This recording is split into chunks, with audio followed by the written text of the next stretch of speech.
Welcome back to Daytime Ottawa. For those of us that are pet lovers, and I know many of our viewers have had pets and they become a member of the family, and during that time, that end of life time when you have to make a difficult decision, sometimes it makes it more difficult if you're not in your home and you have to go into the more of, as I described earlier, sterile environment. Well, our next guest can help you with just that end of life for your pet. We're joined by Dr. Leanna Titcomb. She is a hospice veterinarian. Welcome to the show. It's great to have you here.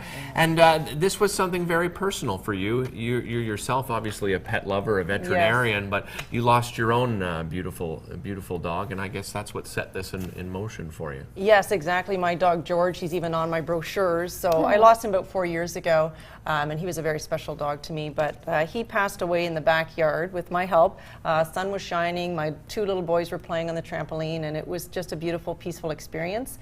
And I felt like I should be able to offer that to my clients and their pets as well. So he was an inspiration to start the business. Mm-hmm. It's nice that this is in place because I think sometimes people don't know when to let go, right? Yeah. Or how, or so you kind of set that all up for them. Can you walk us through? Oh, very true.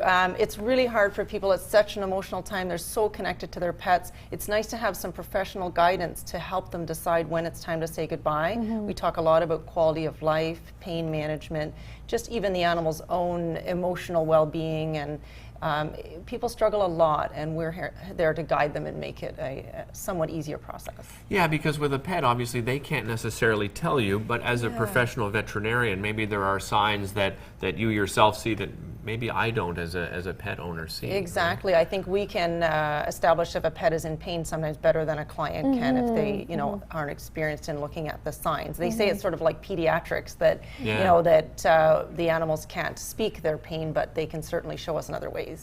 Maybe you can give us some examples of some of the people that you've helped in animals and what they go through. Yeah, exactly. So we had one cat named Fred, or they called him Freddy Supervisor because he supervised everything in the home.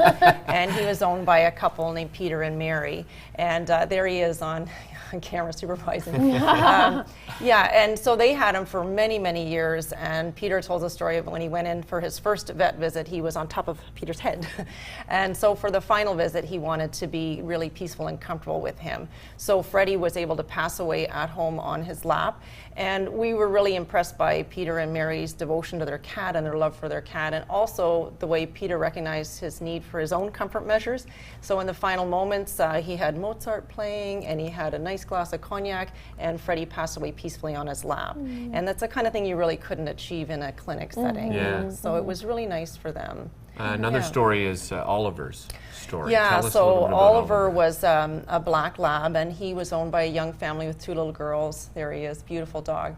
So for his final day, they knew the day of the euthanasia. They planned ahead, which I think is very important, so it's not a big stress and a crisis. So they planned ahead, and they actually had a funeral for him, which we call like a living funeral, the day before he died. Oliver was very popular in his neighborhood, so he had lots of friends. So they all came over to the house for his funeral, but he was still there, and he was really happy to see everybody because he's a dog. Yeah, of course. He's like, hey, I'm so happy to see you guys. Thanks for coming over. And they had a really nice service for him. And then on the final day, the little girls weren't there for the actual euthanasia, but it was very peaceful in his home, in his favorite bed that you saw there. And then he was having a home burial, and so we helped them with that. So it was, again, a really nice, peaceful ending for him. Well, and a nice experience there, a great memory, and there's also other ways to remember your animal that you've brought along here as well. I think as we leave the home, it's very difficult for the people. It's sort of a sudden loss of the pet that they've had for so many years. So we leave a lot of memorial items behind, and there's some things that are really nice for the kids. So we have a little clipping of fur that we leave behind for them. Here, the little kids can have a balloon that they write the animal's name on. It says "in memory of," and they release that as biodegradable. We do little paw prints. We do a little river rock with the animal's name on it. They'll put in a nice place. We have a little paw print hearts. It's nice for the kids as well. In the folder we leave behind has a lot of helpful information for people to cope with their loss. So we do have our pet loss support group that I've been running for 14 years. And that really is helpful for people to share their loss with other grieving pet owners. And we do have some other helpful documents that we leave for them. When the animal comes back home, if they wish, we look after the aftercare in terms of the cremation service. So we work with a company called Eternal Companions, and they will hand deliver the urn back to your home, or paw print, or whatever you've chosen. Some people prefer just a satin pouch because they're going to spread the ashes somewhere meaningful. Right. And then it comes back also with a nice little memory card with the animal's photo and a clipping of fur as well. So lots of ways to memorialize your pet and pay tribute to them, and it helps in the grieving process. Yeah. We're going to take a quick break, Sure, and we'll come back because I want to talk a little bit about some of the missions you've been on as well. We'll be back with more Daytime right after this.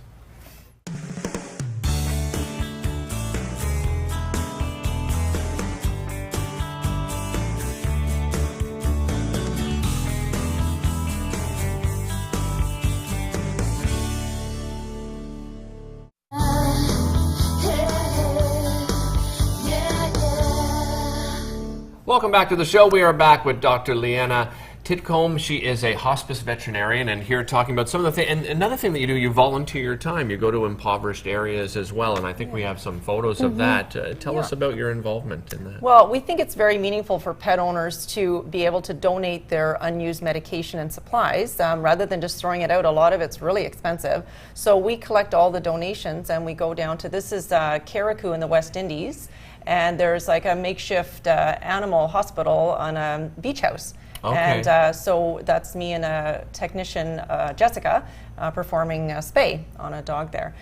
So we did, the time that we were there this year, we did 100 spay neuters in the time that we were there. Wow. So it's really helpful for the areas where they don't have a lot of money for healthcare for the animals. Yeah. Now, Leanne, if other people want to get involved with this or help out, how can they do so? In terms of helping out with my hospice or with the volunteer missions? With the both. Oh, yeah. Yeah. So I have a lot of people on my team.